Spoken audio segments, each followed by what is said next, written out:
परदेसी छियै तू सुन ले कनी सुन ले।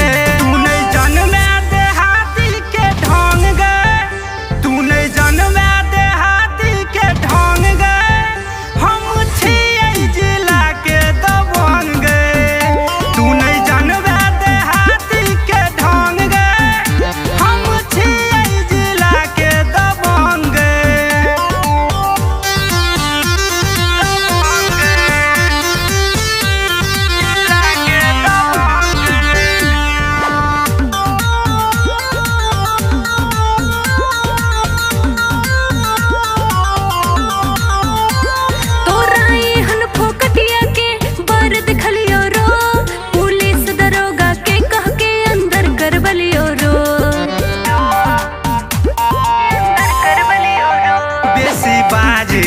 अखने बाजार देबोगे, सबटा शहर के गर्मी उतार देबोगे, उतार देबोगे।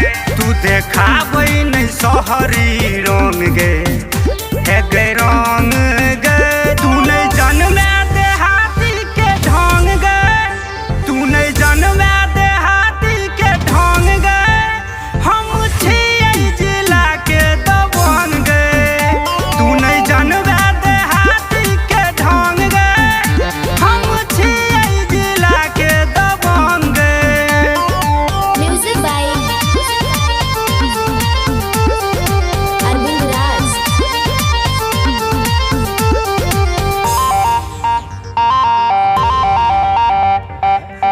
चलै भुस्कार घर में मेल करब गे, तकरा बाद लार पुआर पर खेल करब गे।